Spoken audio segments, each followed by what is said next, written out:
You're watching the Top 6 Show, the original multi-club fan channel. Make sure you're following us now on Spotify and Apple Podcast. The link is in the description below. Welcome back to the Top 6 Podcast. Extra big show tonight. 7 of us live rather than 6 tonight to talk about all things Top 6 related. Man United's cooking and embarrassment last night. Of course, the semi-finals of the FA Cup on the way. We're also looking at Arsenal tonight. Will they go 7 points clear? And the managerial merry-go-round that's going on at Chelsea at the moment. Nagelsmann pulling away. Mauricio Pochettino reported as being close, and it could accelerate very, very quickly. Look at this brilliant panel we've got tonight, though. Jessica Black is back with us tonight, ready to back Arsenal. Man like Callum, it's been a minute, Callum. It's been a minute since you've been on, bro. It's good to have you here again. Have Hope is with us.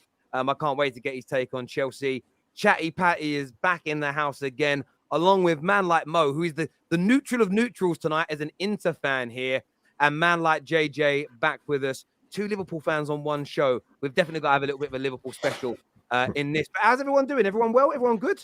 Good, thank you, bro. Very well. It's Friday. It's Friday. It's Friday. And it's Eid. So happy Eid to everybody that is celebrating Eid. Happy Eid. Eid Mubarak to everybody.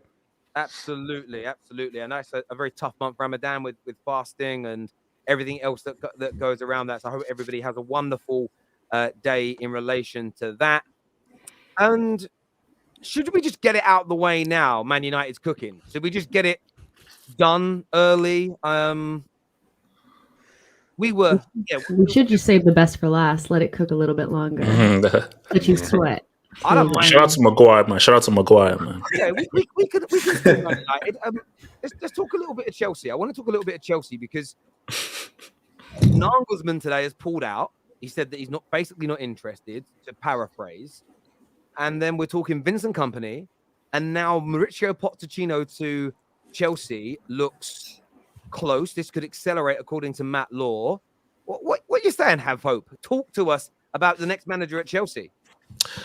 I mean, Terry, I just have one request to you. As a brother from another mother, I have one request of you.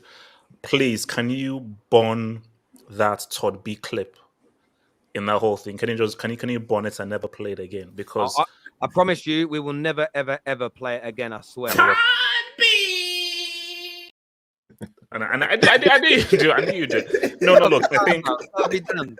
No, I think this man is this is a nightmare. It's a complete nightmare. So apparently, Nagelsmann pulled out because he wanted to be given a job offer, and he didn't want to compete with anyone else.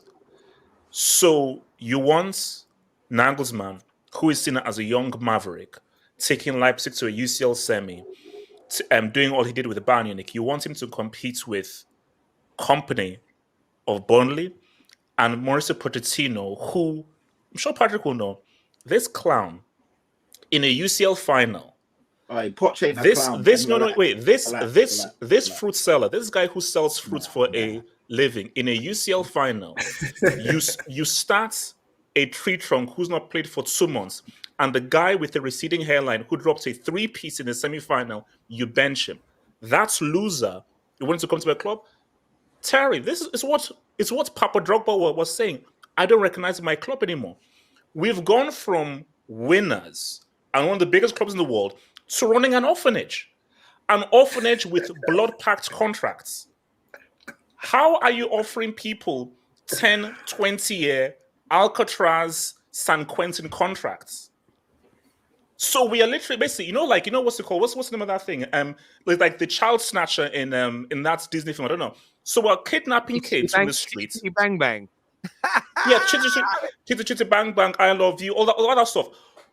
Supercalifragilistic. We are kidnapping kids from the streets. Mary Poppins. That's Mary Poppins. Shout out to Mary Poppins. We are kidnapping kids from the streets, force them into 7-8 year contracts because this clown known as Todd B says, no. We'll win when the aliens come to Earth. No. Relax. When the aliens come down, then we'll start competing. Forget about competing the next year, 10 years. In the next 100 years, then we're ready to win the league. I feel that these guys were like, look, Abramovich, you're such a bad guy. You're such a villain. We are now going to do everything the complete opposite of what you did. Hate him all you want. Hate Bram all you want. Some things he did well, some things he did badly. As Drogba has said, this was a club built on winning, on getting winners, on having a benchmark. And these fruit-selling clowns have come in and they'll be like, no, no, no, no, no. Let's have a project. I didn't sign up for a project. So like, wait, you can't do that. You can't just go from a team who are winners to signing up for a freaking orphanage project. The heck is this? It's like, who the hell is Modric? Like, who? I mean, so how am I supposed to invest in a dude who has butterflies on his neck? How am I supposed to invest in dude? What the hell is a dark for Fofana? Who the hell is this freaking dude? So my thing is that it's a bloody mess. And oh my, it's like you've spent 600 mil, and you're in 11th.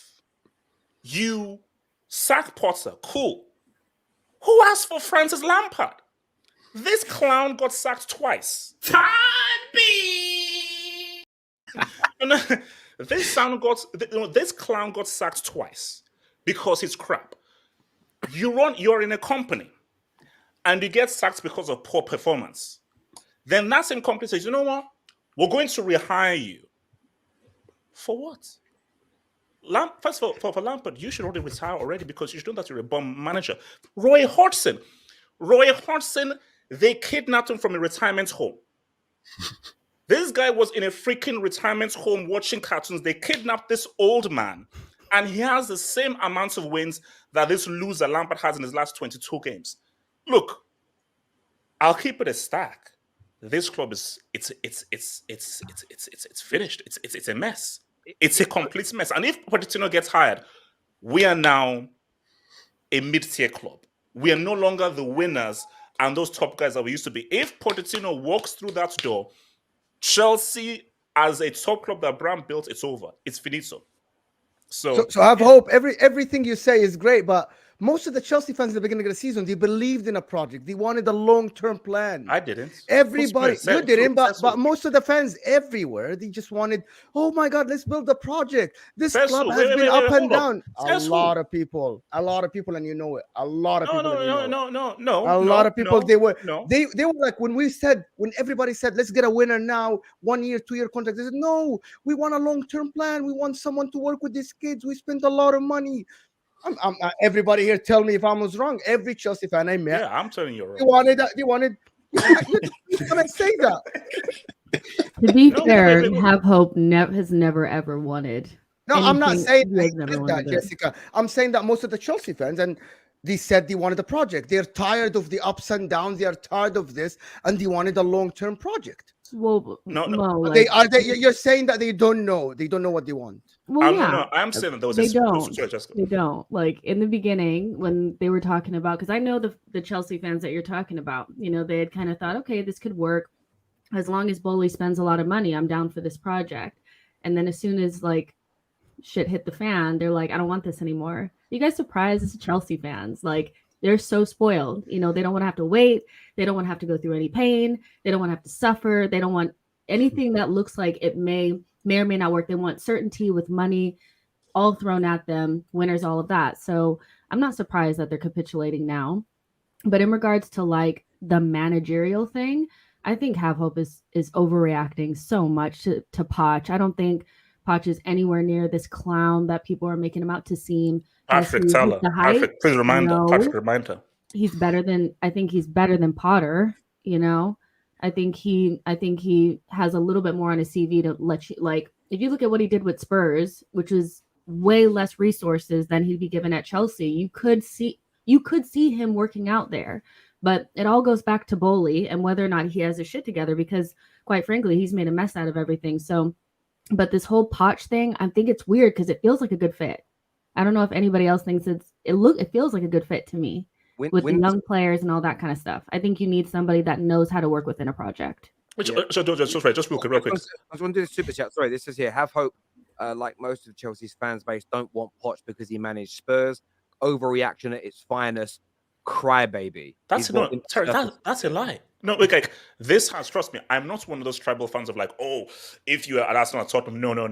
I'm not that cheap. This has zero to do with Tottenham. It is to do with him, like himself as a manager and his characteristic, because we know exactly what this is. They want a yes man. And if we're being real, we have an Inter fan here. We know what the GOAT did with Roma last night. Bring him back. But here's the whole thing. As much as I want Jose Mourinho to come back as Chelsea. Oh, I love this. I love this. Listen, Have Hope has absolutely right. He is a typical Chelsea fan that wants to win today. He is on the board of like, give him a 2-year contract. If he wins, we are happy. If he doesn't, sack him. Isn't that what you want? That's okay. Wait. Hold, no. First of all, let me explain exactly what I want. No, let me explain what I want. Got him. No. What I want is Chelsea to be in the image of what Bram built, which is that Chelsea are properly competing for all of the main trophies every season. Let me repeat myself. I did not sign up for an orphanage. I did not sign up for 10-year blood-packed contracts to young kids on the street who don't have a home. No, this ain't an open home for people to just come in. No, this ain't it. Go find your real parents.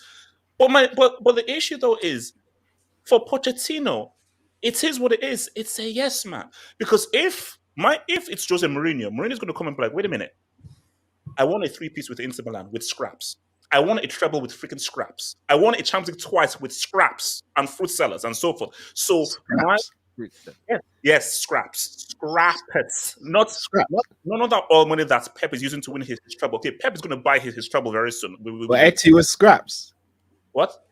Eti was scraps. Of course it was scraps. Inside and that was scraps. So I would take Mourinho back. Diego Militao. Scraps. Militao. Yes, let him finish. Hey, Callum, let him finish. Let him finish. It's scraps. It was scraps. So my thing though is, the reality of the matter here is this, Terry. These guys, they want a yes man. When Tuchel was no, I'm not buying Christina because I don't want him on my team. And I wrote Bowley the wrong way. So they got in Potter because Potter was a yes man. So they could use their bombers data analysis just to dump players onto Potter. So Potter did not work out. They got Lampard, who Lampard needs a job because he's a garbage manager. And the only job that he could get was coming back at Chelsea being a caretaker. Thank you. Is that 4 losses now? 4 losses and 1 on goal? Thank you. I understand all that, Cal. I need to go to Cal on this. A bit of neutralness here. Vincent Company, maybe it's too soon. Poch, it looks like they're not. It looks like Chelsea are not particularly keen on Luis Enrique. Do you think they're moving in the right direction with this new manager? Because surely they've got to get this spot on. Yeah, first and foremost, I'm absolutely loving the meltdown, especially from Have Hope. So look, I'm here for at the end of the season when Have Hope, Anita, Daniel, David, you'll do a show of them, Terry, and we have a full-blown meltdown. I'm looking forward to that. I don't understand why there'd be outcry getting Poch in. I understand he used to be a Tottenham manager, so there's that rivalry there. I get it. But he's a very good manager, and I think he's shown that at Spurs. Like, Spurs worked with little to next to no resources. Chelsea seems to have all the resources in the world, especially when they're manipulating the system. That being said, Company, I don't think you can go for another project manager. You just did that with Potter. So Company's a project manager right now. I think Poch would be the best because he's worked within situations like this and he knows the Prem. He knows how to get a tune out of players. Bowley obviously is still going to take time to get used to what's going on in the Prem. That was always going to happen. I think him just throwing money at it, everyone thought, take over in like a couple of months, but that was never going to happen because you've got established teams with established infrastructures, etc. That was never going to happen. But this outrage at Poch and wanting Mourinho back is wild to me, considering what he did the last time he was there.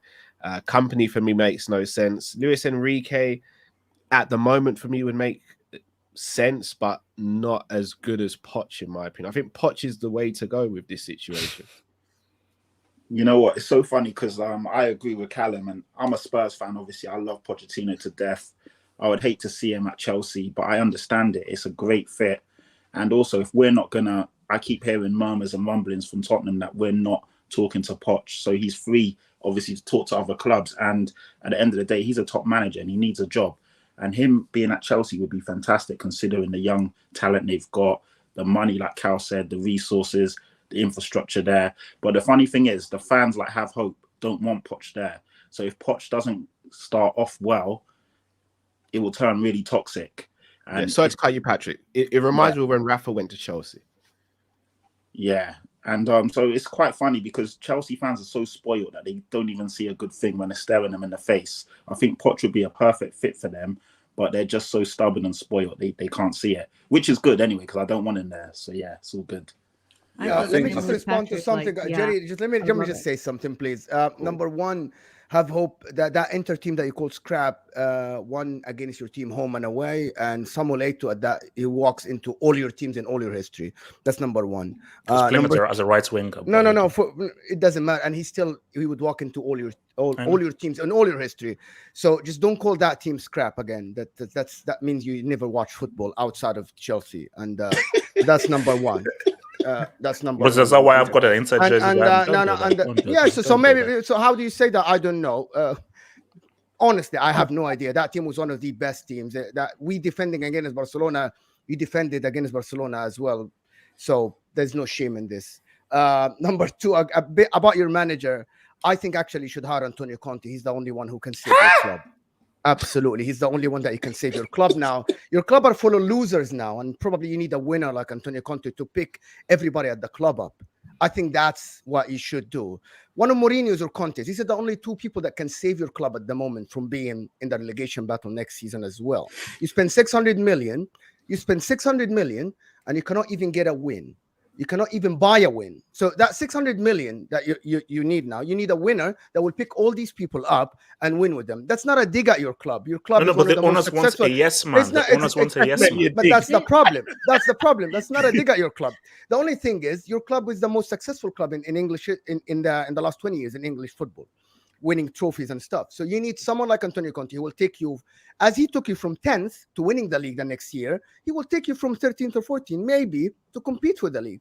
This is the only one that can save you at the moment. I disagree with that. Well, I disagree with that. Like if you look at the players that they bought, they need somebody that plays attacking football, fluid attacking football. All those players that they have, Madueke, Mudryk, Pulisic, Havertz, all these guys, even if you don't keep them all, the last thing you need them to be doing is playing 4-5-1, banked up in their own box. Like, I don't think that's what they need. They need that happy medium between a manager that can handle a project, but is not a project themselves. And that's what Potter was kind of a project in himself. He wasn't quite ready to go. He had come from a small club and just couldn't hack it. I think they need that happy medium. That's, to me, Poch I just don't see how Chelsea fans are turning their nose up at it. I can see it, but it makes so much sense. You'll play nice football, you'll win games, you'll accrue points, and if he's backed better than how he was backed at Spurs, he might win things. Now, he may not. We'll get to see whether or not he actually has what it takes, but I think it's a good fit. And if it's not, you guys will turn against him and it'll be great either way. Antonio Conte played attacking football at Chelsea the first time. The problem is Spurs ruined him. That's a different story. He actually played. I'm serious. Spurs played it wasn't attacking football, Mo. He played. You remember he won 13 games in a row at Chelsea at that time. He scored a lot of goals. He did 93 points. I thought he played attacking football. He scored a lot of goals. You had Diego Costa and Hazard and Willian, and you had Fabregas in the middle. And you were playing attacking football. It wasn't defensive at all. It was good football, winning football. And you need wins now. It doesn't. Yes, I see what Jessica's saying, the Mudryks and all the exciting players.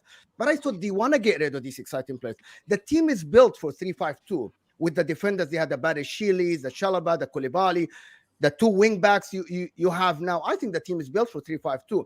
And maybe not give him 5-year contract, maybe give him a 1-year or 2-year contract, see how it works. It's the same as Mourinho.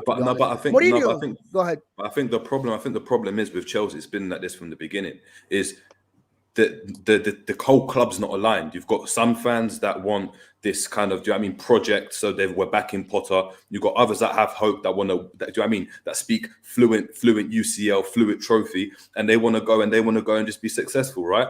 And what it is that the club are now torn because you're going to get a Poch in, but if the club within itself still are expecting wins today, and I haven't given the likes of a Potter, I don't give the likes of a Pochettino time to go and implement his style and then be successful in the next 3 years or 4 years, just like a Klopp or just like a Arteta has been able to develop the squad, then ultimately you're just going to be in the same situation. You're going to sack Pochettino and you're going to be looking around again to go and find a manager. To be fair, to be honest, I agree with have hope. The way Chelsea's set up, the way the model is, I know they've tried to go down this route of, you know, we're going to build this project, we're going to be sustainable in terms of our model. The whole culture of the club is still ingrained with Roman Abramovich and that success, as you spoke about, for the last 20 years. So they need to go and get a manager that's going to win instantly. Who that manager is, that's the problem. I don't know. I don't think it's Mourinho. I don't think it's Conte. Luis Enrique for me is looking like the best bet, but because that's a manager that you can go and give a 1 or 2 year deal, and if it don't work, you sack him. The rest of them, because also as well as I think you look at Drogba. Let me just say something about Luis Enrique. I think he's the best choice, but he's also, out of all the names being linked, and I'm playing devil's advocate here. Is he the least likely to be a yes man? Because there's a lot of Chelsea fans that think these owners are too involved, giving team talks, helping to pick the squads. They shouldn't be doing that. Is there the possibility that a Poch has his belly tickled a bit more? Nagelsmann had his belly as a young man tickled a bit more.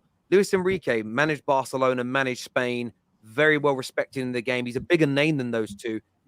Maybe they're looking to pull away from him because they don't want someone that's going to rock the apple cart too much, because the ownership at Chelsea should actually be under more scrutiny than who the manager is. Because if they're still turning up and giving team talks, no matter who the manager is, they're failing. For me, all that crap has got to stop, and it's got to stop now. They've given 3 team talks, 3 games running. Have hope. That's mad. Legitimately, it's not. So is that actually true? No, it's crazy. No. Yeah, like I think it's been the last 2 games. Like, no. Bowley is Chelsea. No. My thing is that what are you going into the dressing room to freaking say? Like, you're going into the dressing room to say what exactly? Because, and also, even to Jerry's points, it's when Drogba came out with that statement, it's further putting a division into the fan base because of how Drogba is presented. When Drogba said that, I don't recognize my club anymore, and the owners have changed things, you are just further putting a dividing line, because those guys that felt that with like, look at what Drogba is saying, and Drogba is one of our legends. So there are people who grew up in the Abramovich era, and they are used to a certain way of doing things and a certain standard. And those guys that grew up in the Abramovich era are like, wait a minute, why do I have to now accept a long process? Why do I now have to accept mediocrity? Why do I have to accept these things when we have been, you can say spoiled, or you could just say, this is what I grew up with. Because there are guys who were not there during the Ken Bates era and don't understand what that era was about. I think there's a mixture, right? I think when you've been a club like Arsenal and you bring in literally a fledgling manager where your club has been off the pace for 15, 16, 17 years, it's going to take 2 or 3 years to rebuild it. Man United, we've done very well year 1. We'll get onto us a bit later. I know we're getting cooked. But as long as we've got new owners and we spend money in the summer, I expect us challenging next year. I think that Chelsea have got I think JJ pulled on this. They're torn, but that torn nature should create balance. There's always a project at a club. There should always be a project, but it shouldn't take Chelsea 3 or 4 years to get back into the Champions League. Look how quickly Newcastle have turned things around. That's the thing. I do believe that both things should be true at the same time. Chelsea next year should be fighting back inside that top 6, fighting to get back in the top 4 with the squad they've got, what they're going to spend in the summer, whoever they bring in as their manager, whether it's Nagelsmann, Poch, or he's not going to be, whether it's Poch, Company, or Luis Enrique, they should still, in my opinion, be fighting for the top 4 next year. The turnaround should be pretty quick. It shouldn't be 3 or 4 years thing. I think we were all, and it's not a dig at Arsenal. Arsenal's situation was very, very different. The amount of years they'd fallen off, the manager they went for, all the problems that they had. This time last year, Chelsea lost 2 cup finals narrowly, and for half the season we're in a title race. Like the drop-off, like surely the recovery time's quicker, if that makes sense. It shouldn't be taking you guys 3 or 4 years to get back. So you can have those high standards to win straight away. The difference is between now and the mid-noughties is that you're not the only one with money. You're not able to spend outside of FFP, which is what you did in the early Roman era. And Chelsea fans forget this. You were spending money like it was going out of fashion. You haven't been able to do that since 2014 as regularly, meaning your success hasn't been as regular with sacking managers. There needs to be a happy medium. Yes, you sack people for being unsuccessful, but you've also got to realize you're not going to win the major trophies every single season. It's going to be impossible. But the way this league's going, with where Arsenal are now, where City are, Man United coming back, I'm pretty sure, I banter them, but Liverpool were going to turn it round. With what Newcastle were doing, don't worry about Tottenham so much. You can't win everything every year. Like the mindset's got to shift because the nature of the competition in the Premier League now, for me, is different to what it was 20 years ago. So there's got to be a mind shift change from Chelsea fans. But equally, you shouldn't be lowering your standards to, I'm happy if we're back in the top 4 in 3 years' time. That's crazy to me as well, personally. But there we go. Let's do these super chats here. First one here says, has Drogba recognized the club since 2017 when we have not been in any title race? Since that time, we have been an embarrassment. Do you agree with that, Have Hope? Well, what's it called? Didn't Chelsea win the Europa League? Was that in 18 or 19? So, even if they were not in a title race, they still won a trophy, and they were still in a competitive mode. I think that what Drogba is referring, you can't put Drogba's comments in terms of where they were in 2017. I think that when you just look at this, the ownership, it is the approach, it is the mindset. The mindset, even at that time, even if you're not in a title race, as I said, you can't always win the title every year. You can't always be in a title race, but it is your mindset and it is your general approach. The general approach of these guys is vibes. It's win, lose, or draw. No, it's all cool. Because for some reason, they wanted just to dismantle and change everything that Abramovich built. And my question is, why? So you're taking over something that was mostly a successful model for the best part of 20 years. And why are you dismantling every single thing and starting anew? Keeping in mind that you're coming into totally new spots that you don't even know. So it is the approach of this ownership that I just find it's baffling. It's baffling, man. I get that. Sticking with Chelsea, by the way, original base Annie. Yeah, if you'd have stayed in Barbados and United would have won, I'd have been a very happy man. Welcome back, brother, to Sunny Blighty. There is another story Chelsea trending today, but it involves Liverpool and it involves Arsenal. So, Cal, Jess, which one of you wants Mason Mount? Because you're both heavily linked with him. Go on, Jay. Jay, would you take Mason Mount from Chelsea to Arsenal? Who's Jay? Me? You're Jay. He's JJ. You're Jay. Oh, okay. I got confused for a sec. Yeah, I was confused. Yeah, I would take Mount.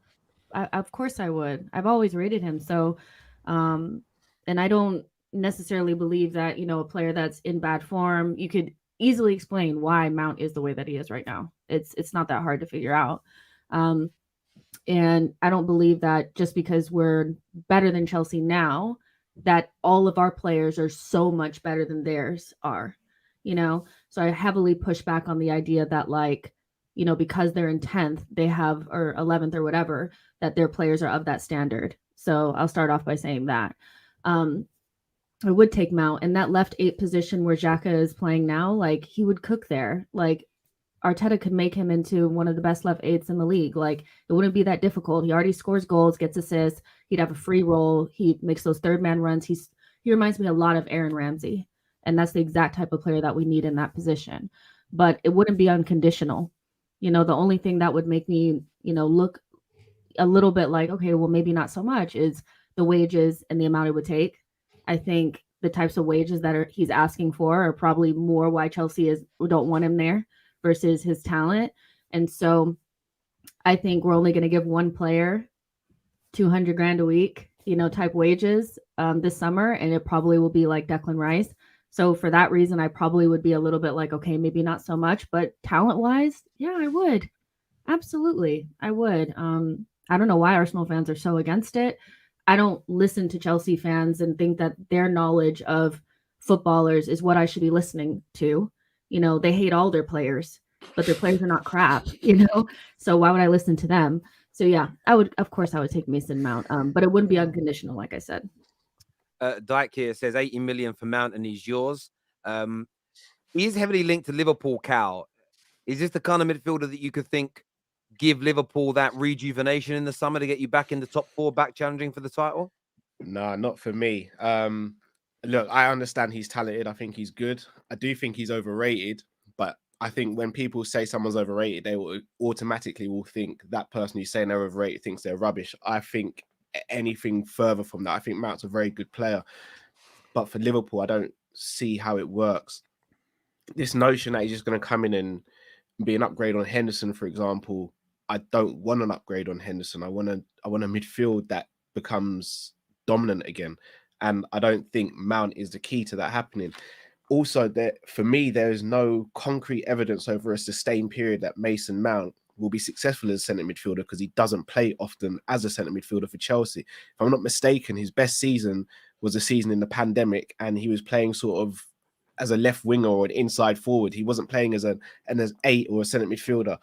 Liverpool Football Club need 3 centre midfielders. We don't need a project to come in and become a centre midfielder. So I can understand what Jesse's saying. For them, they can take that risk, because if Mount doesn't work out as a centre midfielder for them, he could maybe play on the left hand side if ESR or Trossard aren't playing and all that. We can't take that risk this summer. We need someone certified, bona fide centre midfielders who's going to come in and say, Hendo, whoever, you lot are sitting on the bench, we're here now, and we're going to take this club forward. So for me, Mount's good, but not what we need right now. Callum, do you think that because Jessica trusts her manager now, that he will work good with Mount, he will utilize that talent? While you want ready players now, I see what you're doing, Mo. I am hearing you're. I'm hearing I want superstars. I don't trust the rebuild. Even though the whole project at Liverpool was Salah coming from Roma, Mane come from Southampton, Van Dijk. They weren't superstars. They weren't ready players. Superstars. But Mason Mount is a great talent, and she said, "I trust my manager. He will work with him. He will make him great." But from what I'm hearing from you, you're like, no, he's not good. I don't want a project. I want someone ready. Is that what you said? Yeah, that's exactly what I said. I don't want a project player to come into a Liverpool team that's struggling at the moment. When we got Salah, when we got Mane, we were a team outside the top 4 who had been perennially outside the top 4, who were trying to get back into the top 4. When you're in that position, you have to go out and you have to buy players who are not yet at the cusp of world class, but could potentially get there with good coaching, good system, etc. We're Liverpool, who have had a very good spell up until this season, and I want us to get back to that spell. So in order for us to get there, we can't then go and start getting project players again, because you've got now established players in the likes of Virgil van Dijk, Salahs, etc., who are coming to the end of their peak years. You can't supplement that with project players. You need to get players in now who are going to be ready and certified to start. Then next summer, you go and get your project players. But to do it that way would be kind of catastrophic, in my opinion, because you're trying to supplement players who are past their peak with players who are not close to their peak. That, to me, makes no sense. I think Liverpool also need, like, if they continue on with the way that they've always played, I don't know if Klopp is going to change. I don't know if he's, he can change. He's not going to change. He's not going to change. You know who you need from Chelsea more than Mount is probably like a Gallagher, like a guy that's just going to run his ass off all day, hardworking, just going 100 miles an hour. I'm not going to lie. Like, I think Mount would be good for you guys, but I mean, he's more like a creative player, like he will go with the flow. I think you guys need a little bit more of that, like, chaotic, hard man midfielder. You're fawning for Mount. This fawning for Mount is mad. Let me jump in again. Once again, not once have I said this is not aimed at anyone. Not once have I said Mount's not good. Not once have I said I don't think Klopp could coach players to get better. I've said I want players who are ready made. And this notion, I'm glad you said that, just because our fan base have it in their mind that this notion you have to go and get a runner so Klopp's system works. Like, it doesn't need to be a runner. You can go and get someone who works hard but still has technical ability. Like Modric has technical ability. Like, no one has to compromise here. We go and get players who can do both. It's as simple as that. Like, I don't understand why you have to pick. I feel like Klopp likes his midfield simple, Well, no, he does. Like, it's not going to work now. Like a lot of British food, no seasoning. Do you know what I'm saying? Like, I mean, I was gonna say just a little salt and pepper, but I didn't know. Right, I was like, even when people say that, everyone forgets how when Fabinho was at his peak, Fabinho was able to hit long range shots. He was able to find passes from the quarterback position, especially to Salah, that dink over the top while Salah runs in from the wing and makes the blind run behind the left back. People forget that. That for me is saucy. Thiago, we all know Thiago's quality. His availability is his main issue. Say what you want about Gini Wijnaldum. When we had Gini Wijnaldum in the team, his ball retention was one of the best in the league, and he'd pop up with some of the most important goals we've seen in the last 10, 15 years as a Liverpool player. So, yeah, they weren't the prettiest all the time. They weren't going to do tiki-taka, but name your midfield that dominated Henderson when he was in his peak, Fabinho and Gini, and you won't find one. Yeah, I just sorry. Yeah, I just feel, if I'm being honest, the midfielders that we're talking about, I don't know if there are any bona fide like midfielders that come in and just get Liverpool back to where they were beforehand. If I look at it, we need three. Yeah, I know exactly. We need three. So that's going to take how long? How long did it take Klopp to go and integrate Fabinho into the side, for Fabinho to hit his peak? How long did it take Wijnaldum to come into the team and then hit that peak that we're talking about? And even Henderson, there's loads of talks about, I mean, we want to get rid of Henderson for years now. We bring in three midfielders, it's going to be a project anyway, because they're going to have to go and learn the system. They're going to have to know the way they go and play. They're going to have to go and gel as a unit, not even as a team. That, like, we're now hoping that Liverpool go into the market and every signing that they make is bona fide, just quality, and they all pop off at the same time. I don't see that. I don't envisage that happening at all. This is something that obviously we've spoken about should have happened incrementally over years. So last window we should have got one. The window before we should have got one. But now us going and just buying a load of players, it's not going to be to the extent of obviously Chelsea. I'm not spending 600 million, but buying three midfielders plus a couple other positions, we're going to be in that same situation where it's like, who do we play? Henderson, like, he knows the system, he knows how it works. He's probably going to go and execute Klopp's plan better than whatever midfielder that comes in. No, but I believe so. At this point, whoever we bring in is going to be a project, because this whole thing is a project. Klopp only works with a project. Klopp's not the type of manager that comes in and just wins straight off the bat, because the style that he wants to go and introduce is something that needs to be built over time. So whether we get a Henderson or we get a Mount or we get a Kefren Turam or whatever name that's floating about, for me, that's still going to go and take time.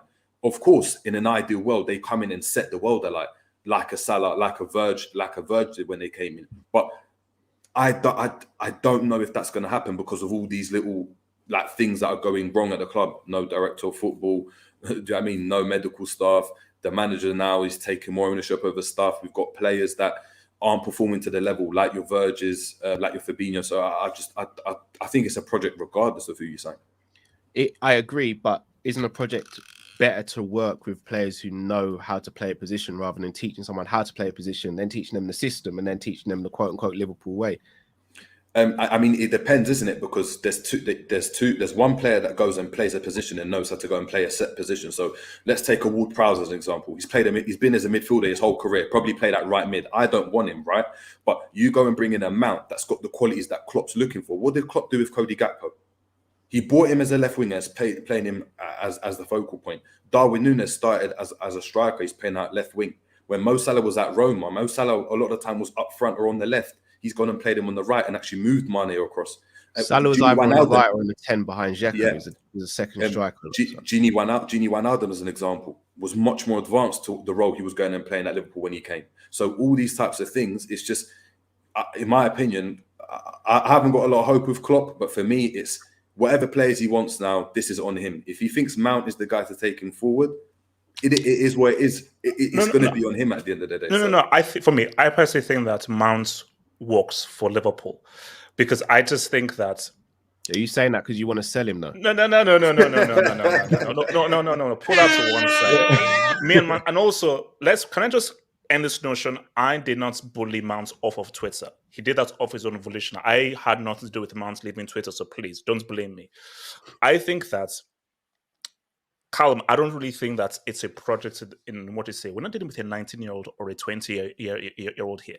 So I feel that however he wants to employ Mount's basics in terms of how hard he works, his decision-making, and his ability to find the right pass and the right decision in the final third, I think that is something that you guys need and you guys are missing because you need to freshen up at the midfield. Sorry to cut you. Aren't those the things that Chelsea fans criticizing for? His final ball and decision making. Yeah. No. What we say is he has no source and he has no real. It's not about the source. I don't care about the source.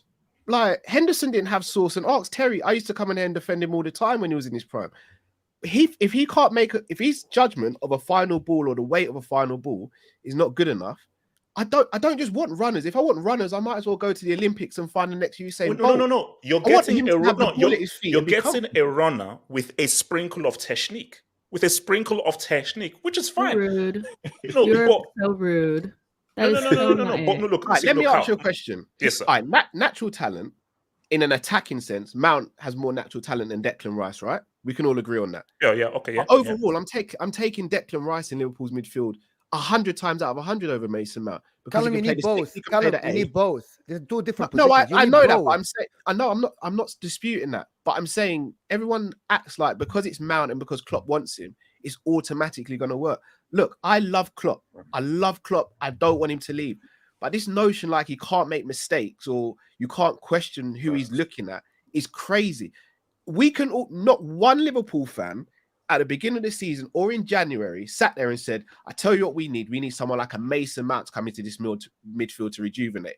I was hearing names like Barella. I was hearing Rice. I was hearing all these other names. Do you know why? Because they are the criteria we need to be looking at. That's the sort of talent. If we were to go and get a Mount next summer after having a good season next season, I'm all for it.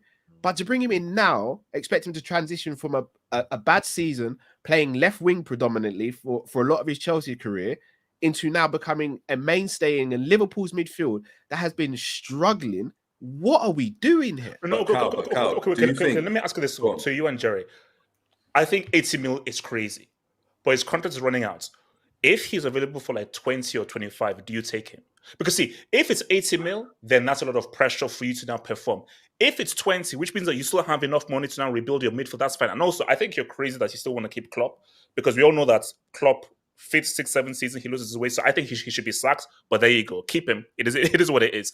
But if it's 20 mil, do you take him if it's 20 mil? Which means that you don't have as much burden as, let's say, if you had to put out 80 mil for him. Because 20 mil, if you don't work out, it's cool. But 20 mil, if he does well, that's great money.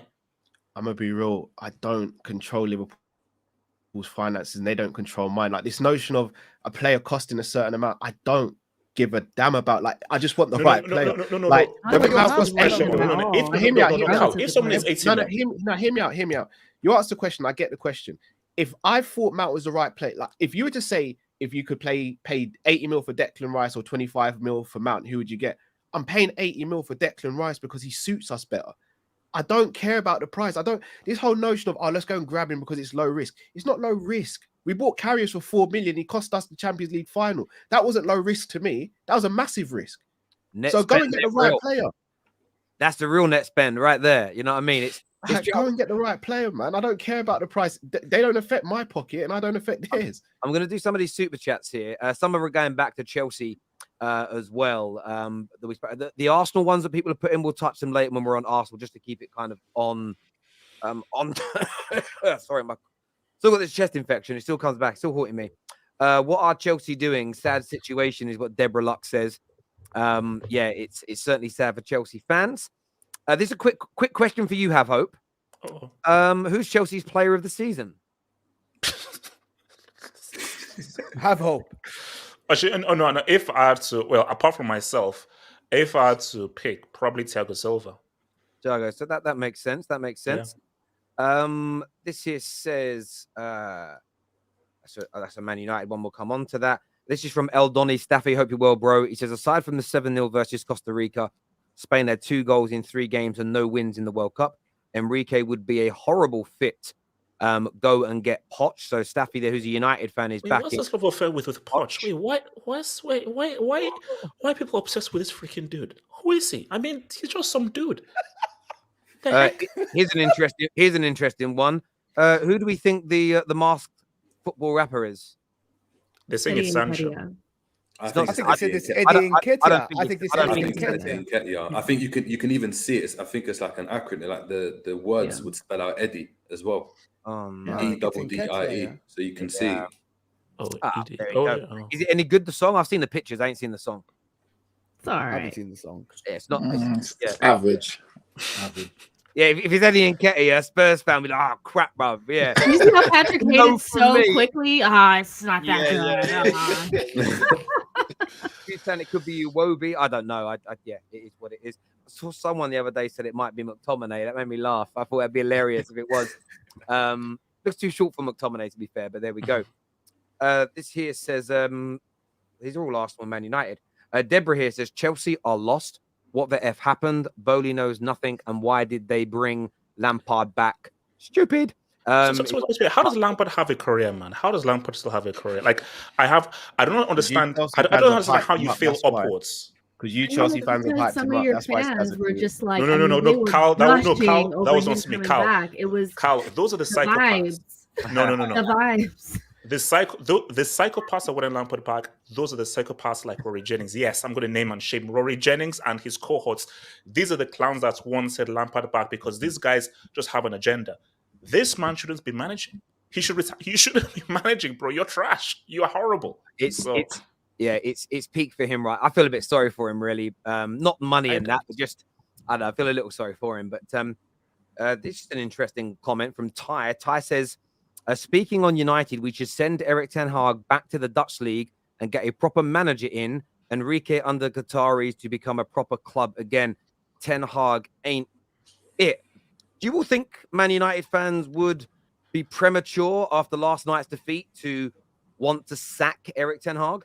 Yeah. No. I think let's we need to look at last night. Again, we're going to clown United, and we definitely should because I was promised a BTEC quadruple from United this season that included the Karabuki and the Europa League. So we didn't get the BTEC buy one get 8 free quadruple from United. But the thing though is with Ten Hag, you can't blame him because when a fridge asks for a ball and the fridge doesn't realize that there are 3 guys that are setting a trap for you and you lose the ball, what can you do? Now, you can blame him for playing that fridge and saying, I'm going to put Luke Shaw in there. But if you have a fridge there who scored an own goal in the first leg, conspired in the second leg, what can you do? Ten Hag, he made mistakes. There are different things you could have done and so forth, but this was never going to be the perfect season. But I feel if you were to weigh it, the good outweighs the bad. The reality is everyone goes through these spells in terms of, look at what United were under Fergie, they were great and so forth, and look at Ragnarok, Ole, and everything. I just think that Ten Hag has shown enough, specifically the Cristiano situation, finally winning a trophy, and they should get top 4. I think that the good has outweighed the bad here, and he's shown enough tactically and as a coach that, okay, I can get the best. Now, I don't know what happened to Sancho, because they told me that he went to go and see a Buddha in Nepal to rediscover himself. But he now came back and is now like an inside power league player who's playing like a 5-a-side indoor football player and so forth. So I don't know what happened with Buddha and so forth, but I don't know with Sancho. But mostly, I think Ten Hag has done fine. Just that. You see, this is what he needs to do. You made a big decision, which was Cristiano, and you won there. The other big decision is that fridge can't be the captain. You know what I always say? The captain shouldn't be the best player on your team. He doesn't have to be the best player. The captain can't be the worst player on your team. The fridge, Jerry Maguire, is the worst player at United. And if Jerry Maguire is the worst player and he has the captain's armband, that's a problem. Because you know what that's saying? It's saying that lead by example. So therefore, I want everyone at United to be a fruit seller. Because if your captain is your leader, then he's setting a bad example by being the worst player. I feel like, look, Maguire, he's got to go in the summer. There is the team drops a level of confidence when he comes into the team. He'll come on as a sub, and you'll hear it from the fans. There's almost like a sinking feeling when he comes on. And I don't think there's much he can do to turn that round. He needs to leave. We'll come on to Sancho in a moment, but I think on Ten Hag, just to go back to that super chat, yeah, look, I've seen a few Man United fans say, I've seen a lot of rivals say, Do you really think he's good enough? Is he overrated? I'm taking the fact that rivals are asking that question as an indication that he's very, very good.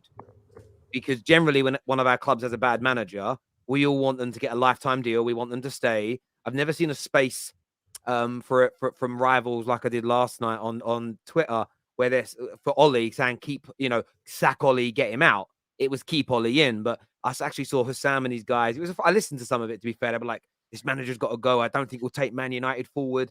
And I'm like, that's a lot of projection in there for me. We are a work in progress, though. And last night was embarrassing, and we have been rightfully cooked and ripped apart because Sevilla are not a good team at the moment, and we got it absolutely wrong from halftime onwards in the first leg. The manager will take some of that criticism, and then there are individual players that have been rightfully called out. Last night, I called out De Gea, I called out Martial, I called out Harry Maguire, I called out Casemiro and Ericsson and Sabitzer as well, but they have a little bit more credit in the bank this season for me than the others. And Jadon Sancho is somebody that I called out because it wasn't even his performance. Jess was watching it with me. It was pulling out of that tackle at the edge of the box. That was the most unforgivable moment in the game from him for me. And he and a lot of players last night let us down. But Sancho is always going to take a hell of a lot of criticism, just like Maguire, because they're on obscene amounts of money per week. They're record signings for the football club. And there is a higher expectation on Jadon Sancho to perform than there is Anthony Elanga because of the money, because of the wages and everything else. And this manager this manager needs time, and part of that time is moving people on. And people keep talking, can he change the mentality? Yeah, he'll change it in the transfer market by getting rid of 4, 5, 6 people and bringing another 4 or 5, 6 people in. And for me, that's the important bit. The calling for his head, though, yeah, as a United fan, I sort of laugh that off at the moment. I don't think there should be any reason to be thinking about a managerial change at Old Trafford right now, personally. I think people also need to apologize to Bruno Fernandes. I can't stand him, hate him. Oh, disgusting. But, I know that Man United have lost games with him, but he's you had nothing. No fight, no nothing. I think the midfield really struggled. And those are quality players. Ericsson, Sabitzer, Casemiro. Those are quality players that struggled without having somebody in there that doesn't hide from the ball, doesn't hide from the moment, will give 110%. He had that one moment against Liverpool. But beyond that, for me, I think he's had an excellent season. Despite, I don't understand why I always see these spaces of people talking about Bruno Fernandes, who has to be top 3 of Manchester United's best players. I don't get it. They missed him so badly yesterday. And I still don't understand why there's still conversations around him. They needed him so badly yesterday, I thought. Do you know what it comes down to, though, Jay? It's all polarized. He played in the beatdown by City this year. He played in the beatdown against Brentford. He played in the annihilation against Liverpool. Him being there doesn't complete us, but he's important for our team. And I think that there's this real kind of polarization with Man United fans. When you say we really need Bruno, the extreme kind of reaction is, well, you're saying he completes us, so we don't need to buy anybody else. No, but we need him. It's almost, I don't know, for me, I just kind of look at it as he's key and he's integral. And there was a lot of tweets from people over the last couple of games with Bruno being missing and Rashford. We're better without them. We're certainly not better without Rashford. We're certainly not better without Bruno Fernandes. We're certainly not better without Lisandro Martinez and Varane at the back either. And I just think Man United fans have got to be, I said earlier about Chelsea having that patience. You're not going to go from where we were last year to winning the league this year. There's always going to be a step change. But I'm kind of relaxed. I'm really not as worried as some Man United fans are kind of professing to be online personally. And if any of you should be, speak your truth. But for me, I ain't too worried. Okay, let me ask this though. So, because this is what I asked United fans last night. So, if you finish third, don't win the FA Cup, so it's third and just the Karabuki, is that a successful season? Yes, it is. We weren't predicted to make top 6, top 6 even, let alone the top 4. We've won a trophy. I'd be disappointed not to win the FA Cup, but that also depends on who beats us. If we get knocked out by Brighton, I'll be much more angry than if we lose narrowly in a final to City, because City are the best team, one of the best teams in the world. So I think saying if we don't win the FA Cup, it's failure, or we're not the favourites to win the FA Cup. City are, because they're in it. So for me, I wouldn't call it a failure. I'd say it's a good season, a good start. and one to grow from, if that makes sense. I'd be happy with that. I wouldn't go into the summer panicking or worried at all. Have hope. So what did you expect? So they were sixth last year. They didn't win anything. They got a manager. They spent 200 million. They got rid of one of the biggest egos in world football in Cristiano. And now they're third, won the Carabao Cup, quarterfinal of Europa League. What did you expect? Because it looks like you are asking for more. You were expecting more from them. Oh no. I think it's similar to Arsenal. Before the start of the season, this is a huge success. The way things were going, everybody was like, who do United play in the Europa League final? So the notion was United, okay, most likely top 4. FA Cup is dicey. I think they'll win the Europa League. So I think that similar to with Arsenal were like, before the start of the season, it was a case of like, if you told Arsenal before the start of the season that we're going to finish second with those many points, that's crazy. But now, if they finish second, based on how long they've led the league by, it's going to feel much more disappointing. So we can't finish higher than third. So no. That we'd achieve that. I can understand. So listen, not winning the Europa League that's failure in itself this season. As an isolated competition, we failed in that. We bottled it big time. We deserve criticism for that.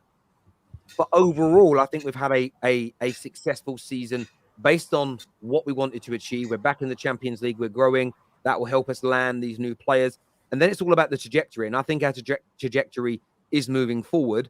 A lot of these big, horrible defeats we've had this year, I believe a lot of them will be resolved next year. I don't believe next year City will stick 6 goals past us. Liverpool will stick 7 goals past us. And anywhere near that, I think it will be resolved next year. So for me, I'll say, pretty happy with the season. No. Look, I think happier than you anyway. That's definitely true. I think Chelsea's a disaster. Like let's not even talk about Chelsea. Look, I think, it's still a step in the right direction for United. I think coming in third, you've won a trophy, and you can then build upon that. And I think, look, you see, people, you're being too reactionary. You can't now start to hate on Ten Hag because of what happened. You're not going to get it perfect all season. You're not going to get it perfect all season. Pep, who is considered one of the best coaches and so forth. People would argue that he handed us that UCL in the final by that formation that he made. So you're always going to make mistakes. But when you weigh things out, Ten Hag has done more good than bad. Like, as my friend Mo here said, that Cristiano thing is a huge W. Because lesser managers would have caved into Cristiano's ego. He won out, and now Cristiano is now doing wrestling moves on a dude in Saudi Arabia. So, like, things have actually worked out pretty well. So, I hear you. Go ahead. Let me just do the super chat. Sorry, this says people doubting Ten Hag need to hush. Before the season, Man United were expected to be top 8 only. He has worked with donkeys like Slabhead and McTominay. He's a great manager. And Tony here says that we have overachieved this season in terms of our outcomes. Ten Hag is our manager. We don't have the squad depth when dealing with all these injuries. These fans are overreacting. I want to say something about Ten Hag quickly, Terry, probably. Ten Hag, the backlash that we're seeing against Ten Hag is because of, I think, the 3 results. If you went out against Juventus in a narrow loss, people would not have had this reaction. If you didn't lose 7 against Liverpool or 6 against Man City, people would not look at Ten Hag the way they're looking at him now. Everything about Ten Hag this season is just winning. Like third, the trophy, the Europa League quarterfinal. But the problem is everybody's looking at these 3 games and thinking, okay, he failed just because of these 3 games. That's what I think is the situation at Man United. Because everything else, if you take away these 3 games, you're looking at everything else at Man United. You're improved on the pitch and off the pitch. You're right, but at the same time, I understand it. Like, as rivals, we will always look for a reason to... Like, City could do a treble this year, and rivals will say, checkbook, charges, FFP breaches, it's not a real treble. So we always do that to each other. I would say, like... Callum, you came on the show when you guys won your first league in 30 years. You guys were getting ribbed because you didn't do an invincible treble first in 30 years. Yeah. Arsenal fans, be prepared. You'll win the league this year. There'll be lots of rivals that will still try and find a way to I'll do it. I'll be the distribute first to say, Jess, like you ain't off the hook. Like, I'll do it. Like, yeah, just being honest. 110%. We're going to move on to talk about Arsenal. I just want to address that really, really quickly as well on the show. There has been, yeah, I know you got to shoot. Cheers, Cal. Thank you very much, bro. Bless you guys. Guys, smash the like button. Terry, guys, bless you all. Cheers, bro. Thank you very much, my Terry, no let up on them. No, don't worry. I just wanted to address that very quickly on the show. So I know a clip has kind of circulated around on the internet of me. It's kind of been perceived as me going in on Jadon Sancho and his backers. I will say this. I understand completely and utterly how it's been interpreted by people that don't know me, that weren't watching the show. It has subsequently been deleted by my guy not my guy, but someone I follow who posted it, and he sort of DM'd me and said, "I'm really sorry. I didn't think people would take it so far out of context." And of course, in that video, I was having a pop at people backing Jadon Sancho, the same as in the overall arching stream last night. I called them incels, and I said they had Andrew Tate posters on their wall. I also said I think that they're not going to like what I'm about to say. They might have to go and get a bit of bitty from mummy later on down the line. And that was me very much sort of clapping back at some of the trolls that we get in the comments section, people saying things to me and having a pop at me for kind of rightfully, in my opinion, criticizing Jadon Sancho's performance. But I just wanted to apply some context to that. I know that you, the viewers, probably don't need it because you watched the show, so you were very, very aware of what was going on. But you always got to learn things from these circumstances.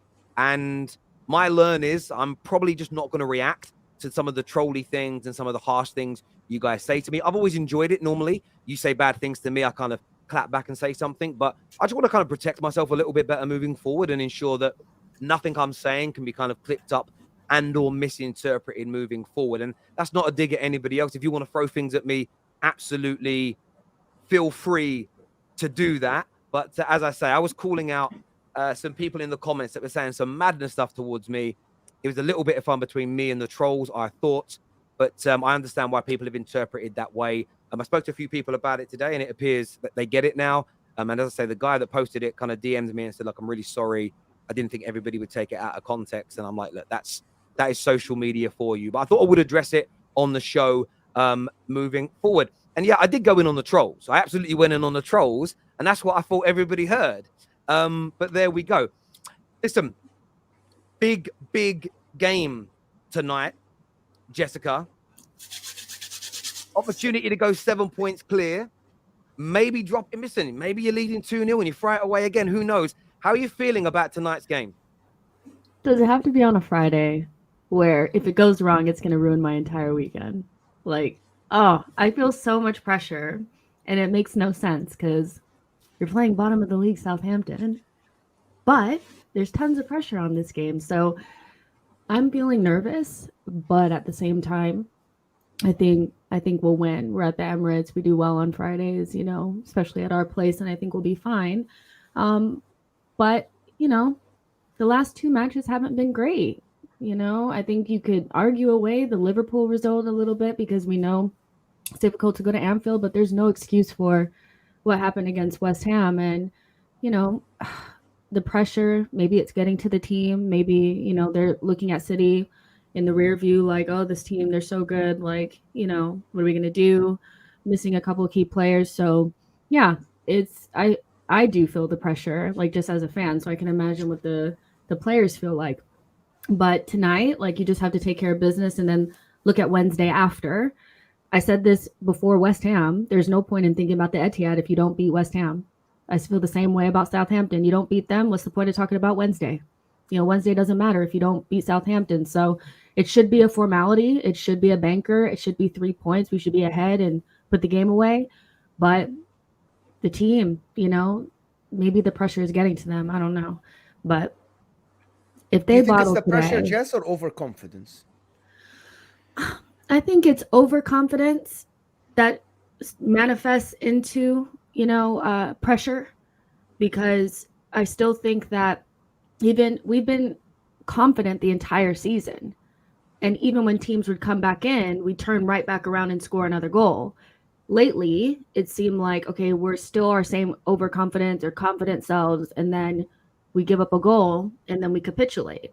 And so from my perspective, I think that's a little bit of pressure because we have more weaknesses in the team than we had before. Players aren't concentrating. Some of your better players are making big mistakes. So yeah, I don't think there's anything wrong with, I almost feel like Arsenal do need to be a little bit overconfident to overcompensate for, maybe not being as good as City. But if you're going to be overconfident, you need to back it up.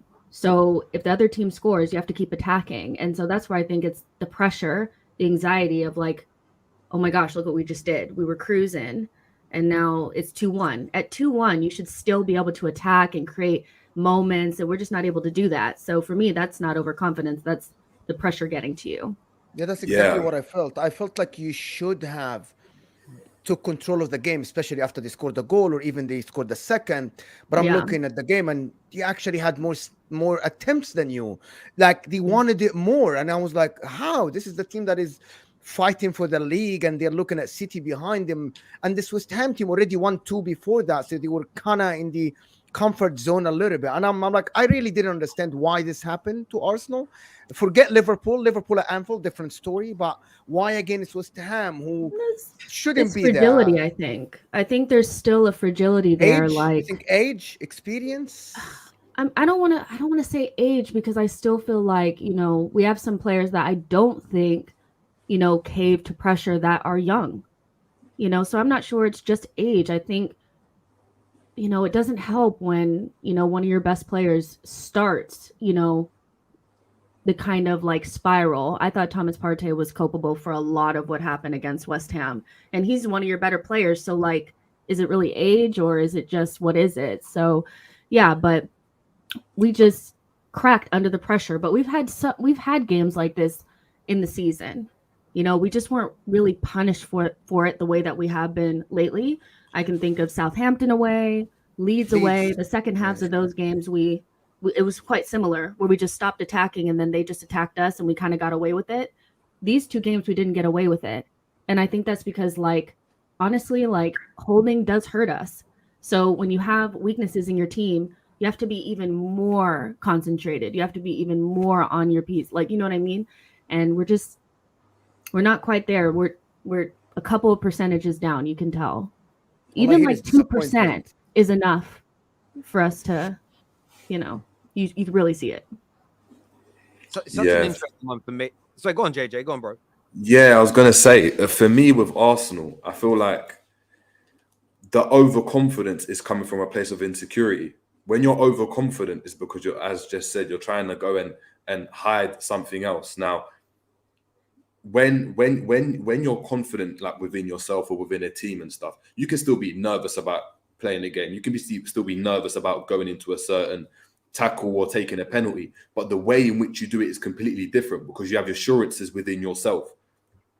That Saka penalty, it wasn't the be all and end all, but that summed up Arsenal for me. I don't think they didn't want it as much, but I think they wanted to go and carry on playing their way in order to go and show, actually, we've got this under control. Because if they had sat back, for instance, and went and defended, just sat back and went into a deep block and defended that game and got through that game 2-1, that would have showed, oh, you know what? It was a bit creaky. Arsenal came under a lot of pressure, but you came out of it.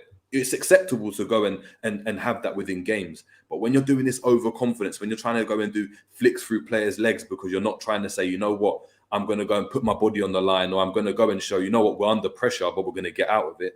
That's where things start to go and spiral. And Arsenal obviously haven't been in this position yet. So to expect anything else would be quite, obviously is not like normal for me. I think, like I said, I said to Orignal last week, I thought that West Ham game would be the big one, because I think you get through that West Ham game after that Liverpool game, you go into the next games, even though you're nervous going to the Etihad or coming up against Southampton, you're confident within your team, knowing that, you know what, we've shown that we still got it.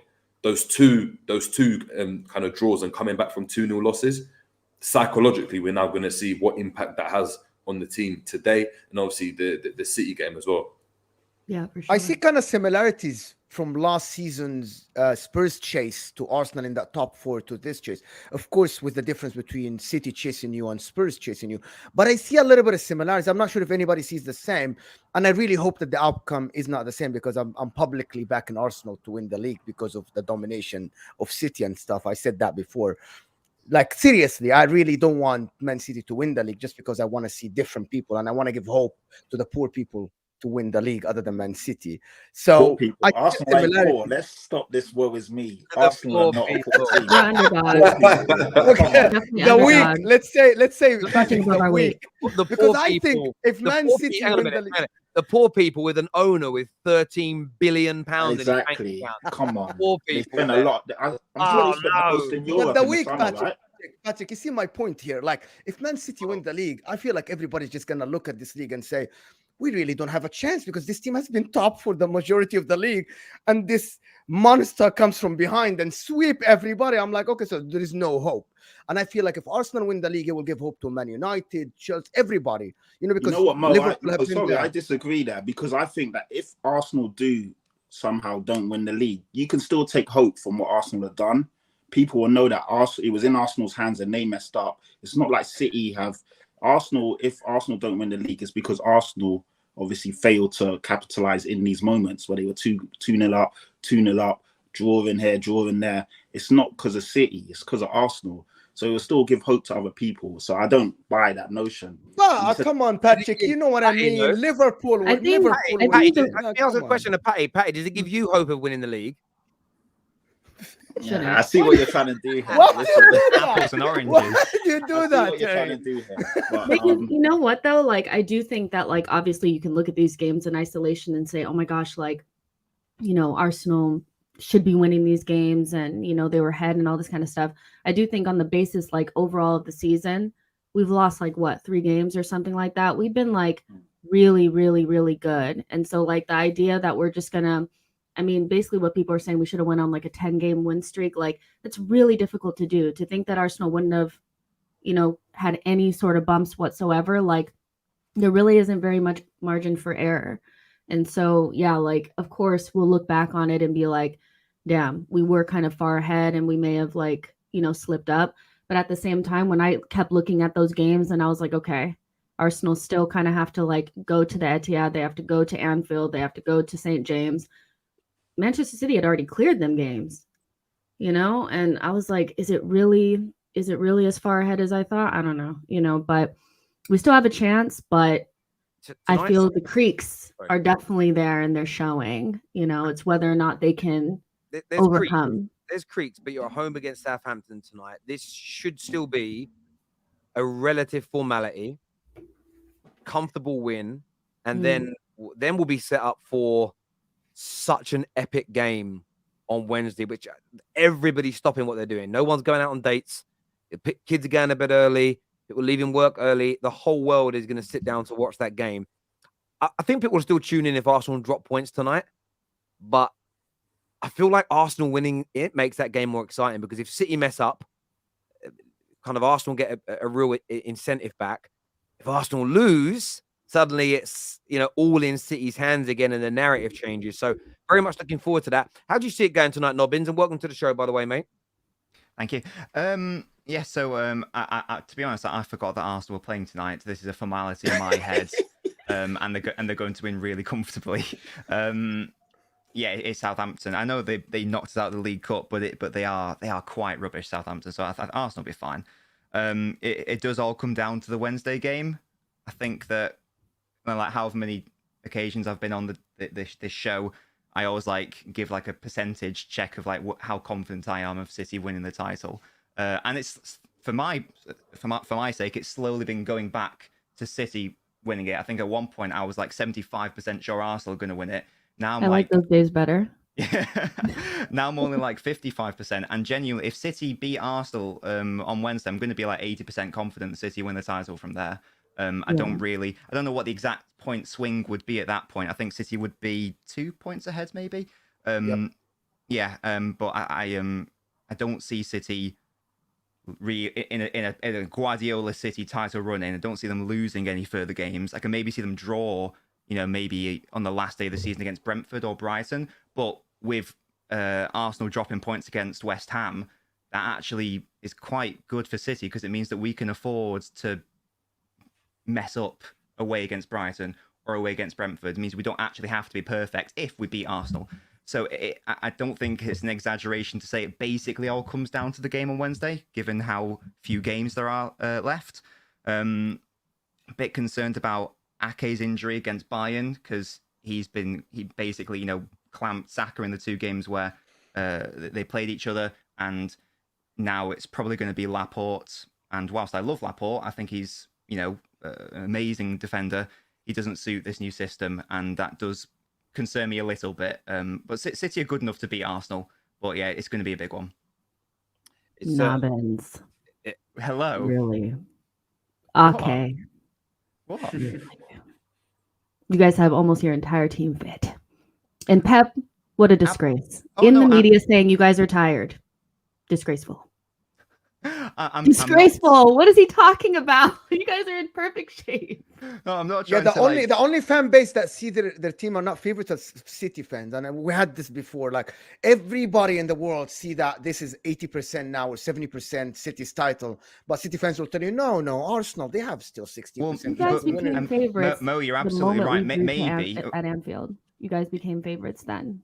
You guys are absolutely right, and maybe that's because I'm an older City fan, so I was a City fan, when we were rubbish and when we were in League One, and when it was typical City and we were rubbish, and I still haven't got over the trauma of City being rubbish. I haven't quite figured out that we're actually quite good. So I think that for the older City fans, I think there is more of an innate, I don't want to say humble because that sounds a bit pretentious, but maybe more cautious approach. Whereas I think if you ask a younger City fan, maybe someone under I don't know, under 20 or something, they'd be like, oh yeah, we're gonna smash Arsenal. Yeah, but that's not me. You don't all have the elite championship heritage yet. No, I'll notice again.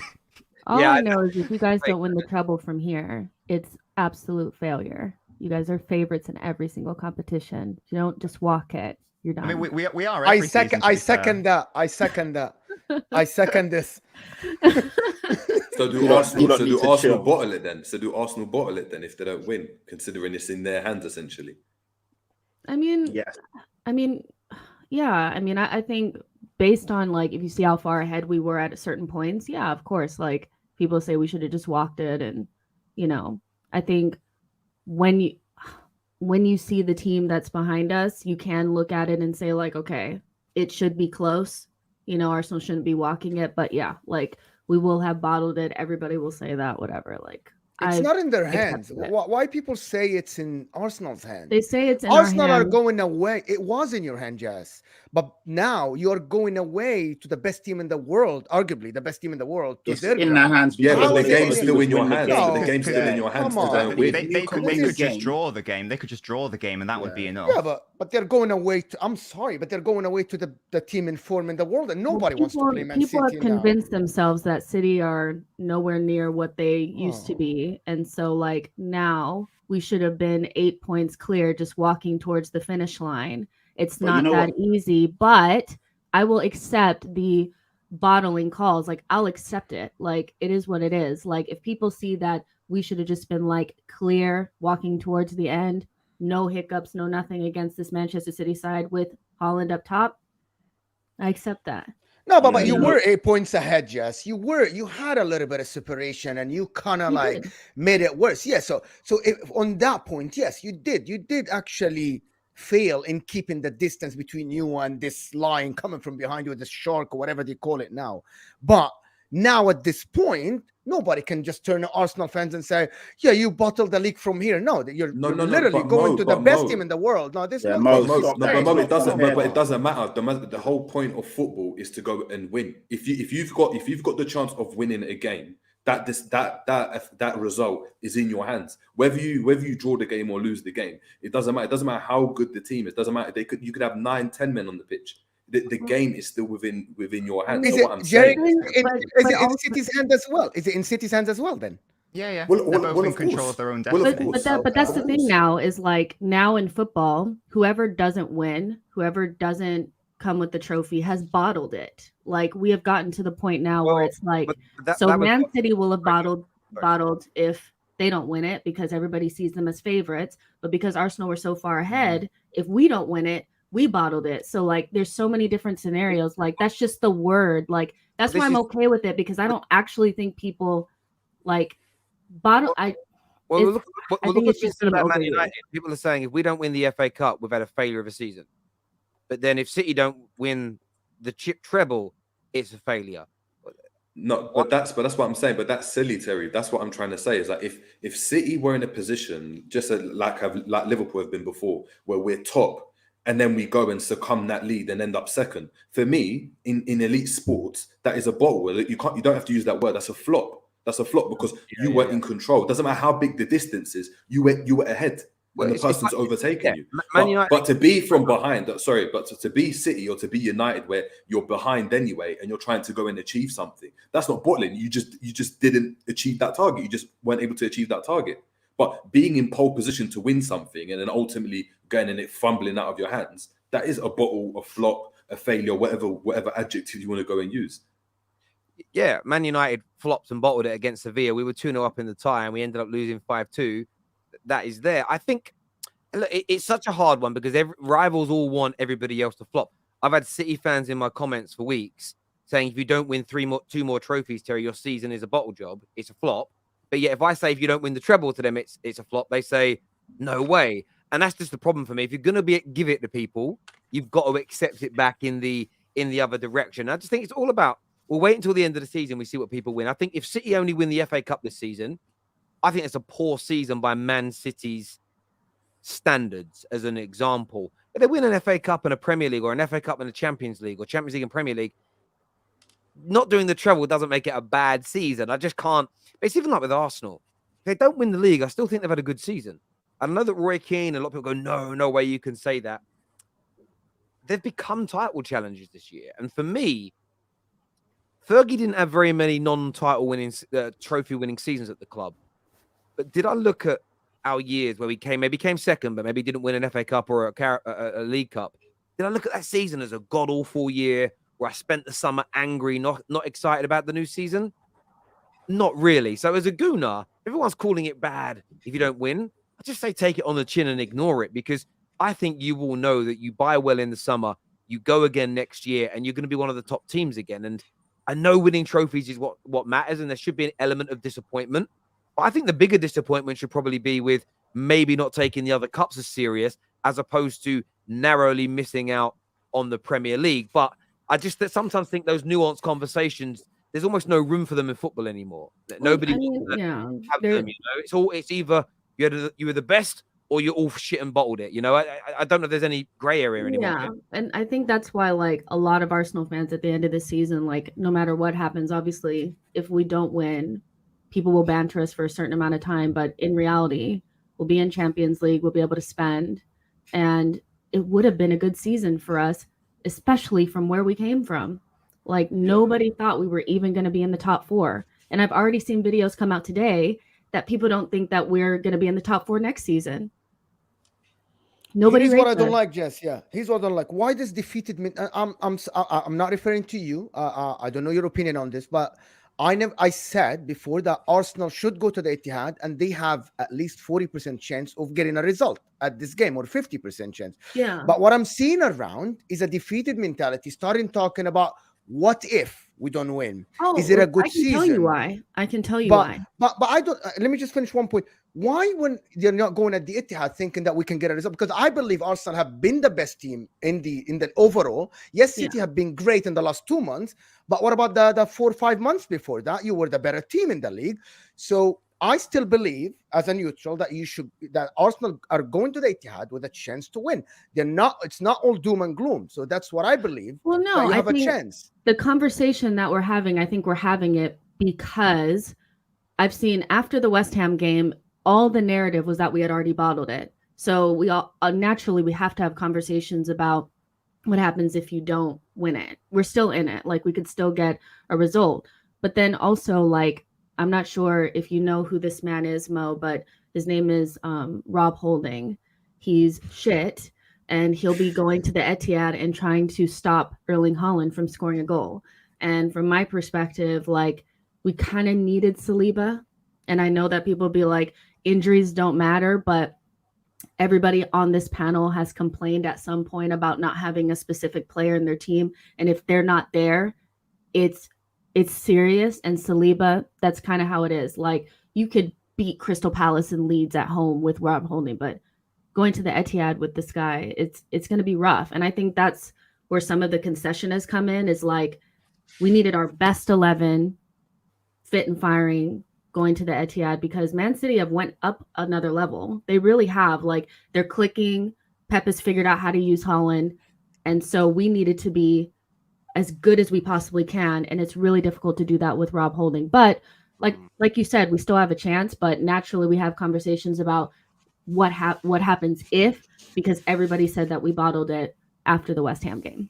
But they have the tools. You have the tools. You have the Ben Whites. You have the Partey. Forget Rob Holding. I was on a show with you and you said that Rob Holding is not as bad. And he did a good 45 minutes against Haaland in the cup, I believe. He's not that bad as Arsenal fans make him. I know that he has been terrible in the last 2 games, but so as other people as well. So to put it all on Rob Holding, yes, I get that your starting 11 are great, along with Trossard and maybe Jorginho, but that's about it. You have 13 good players on the team. But having Rob Holding in the team, that's one player that your coach should be good enough to utilize the other tools to actually fill that hole. There are other ways to play football. It's not only about that. So it's not just on Rob Holding, but this is what this conversation is so difficult to have, because people are like, well, it's just one guy. Why does it matter? Everybody else, like, you know, whatever the saying is about all boats, like, lift the tide, whatever. Like, if all of our players are out there, we should be able to compensate for Rob Holding. The issue is that he's nothing like Saliba in any way. He's a back three defender. He likes to defend his penalty box. We like to sit at the halfway line. That's where we're good. That's how we go toe-to-toe. You know, you can't go toe-to-toe when you're 10 yards back, you know, and he panics and he doesn't like to pass out of the back. Like, he's just so different than Saliba. It changes the way that we have to play. And Arteta's just not really tactically flexible in that way. Like, he's not going to go to the Etihad and play a 3 at the back. Now, people can use that as like he should be more flexible. He's just not. And so we know we're going to go there with Rob Holding trying to play high line football, and they're going to target him, play that ball right behind him, and Haaland's going to run him over. Like, that's it. Yeah, I see. Yeah. I hear you on that. I just want to go to some of these super chats here. First one says, even as an Arsenal fan, sorry, this cough's come back. I'm confused at how people underestimate Poch. Spurs were at their best under Poch. I'll be worried if Chelsea get him. That's from Aya. That's a very honest thing to say. It's from earlier on in the stream, but thank you. This here says, what is the gunner on about sacking Arteta even if he wins the league? He told you earlier in the year he'd be Arteta. I think contextually, he was basically talking.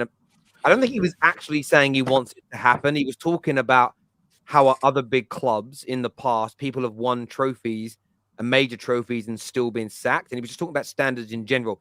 Unless I misheard him, I don't think he actually said, I want him sacked either way, Anthony. Neto here says, as an Arsenal fan, it's Ten Hag's first season. About Arsenal, kind of ashamed how afraid some are. Genuinely saying we ain't going to win it when we're first, is what Neto says. I like the confidence there, Neto. Arsenal need to win the game or else City's treble is on, is what Debbie says. City's treble is on irrespective, but they definitely need to win. There's no doubt about that.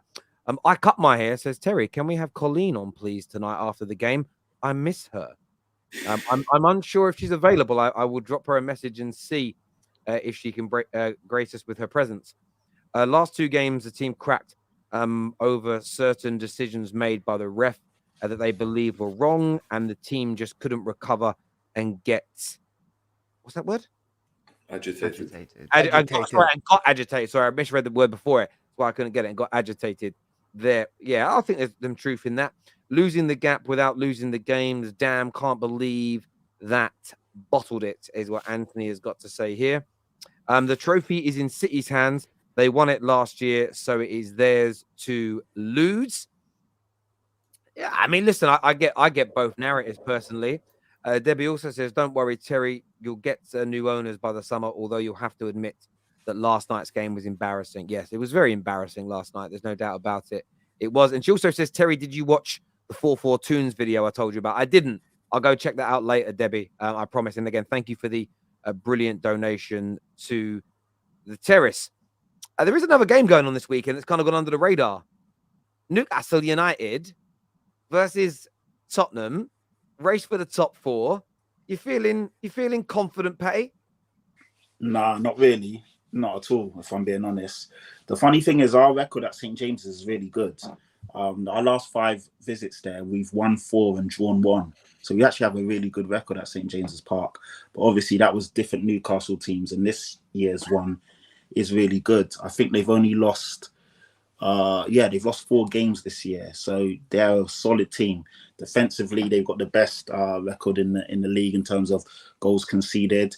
Their problem is that they've drawn a lot of games. Otherwise, they would potentially be in a title fight with the other 2 teams because they are really solid defensively. And obviously, that's where you build your foundations and build off of. Their problem is that they don't score enough goals. But they've hit some good form at the moment, as we all know. And yeah, it's going to be a really horrible time for us. St. James's Park is a tough ground to go to, as we all know. Last year, they derailed Arsenal in their quest for a top 4 finish, and I think they'll probably do the same to us this weekend. I'm not looking forward to it. I predicted 2-0 on a few shows I've been on this week, and I mean, obviously with Son and Kane in our team, we've always got a chance. Son, if he does what he's been doing the last couple of weeks, bending one to the top corner, the game's always on. And Kane, as we know, has always got the quality to score. But defensively, we're a shambles. I don't know what we're going to do because it looks like Lenglet's injured. Ben Davies is out. Emerson Royale's out. So do we go to a back 4, which we've not done, which I would prefer, and then put 3 in midfield, which might give us a chance. But then who do you partner Romero with? That would be the big question. So yeah, I don't know, man. It's not looking good. I'm not confident, but this Tottenham team is so weird. Every time when we expect to get a result, we don't. And when I don't expect us to get a result, we do. So I'm holding on to that. But yeah, Newcastle are the better team. They play the better football. They're in better form. They've got, I was going to say they've got a better manager. We don't have a manager. So that's another thing. And it's not looking good, man. I can't lie. But there's always a chance. We've got enough quality if we turn up on the day. But I haven't seen us play well in such a long time. I'm a bit worried. I never knew that Tottenham are the 14th in goals conceded in the league. Yeah, it's bad. And that's under Italian coaches, which is very strange to me, to be honest. You would never think that you would be. You're the 3rd attack in the league. You're the 3rd strongest attack in the league. But that notion that Antonio Conte plays, I'm on Conte's PR. You guys can tell that, right? Yeah, and that's why when you said earlier about Conte going to Chelsea, I'm like, nah, not this Conte. Conte back in the day, yes. Because like I said, and I just bigging up Newcastle, defensively, Conte was solid back in the day. But this Conte now, he's all over. You're the 3rd attack. You're the 3rd best attack in the league, and the 14th was in the defense. So that means the guy used to play attacking football with you. That right? Am I getting something wrong? No, not at all. We've sat behind the ball for 90% of the game, and like he didn't make the attack better. Conte didn't make that attack better. So they've always been like that. Yeah. So yeah, exactly. Like Conte hasn't come in and coached and made Son who he was, or made Kane who he was, or even Kulusevski or whoever. It's just we've got good players that can score in moments of magic and moments of brilliance.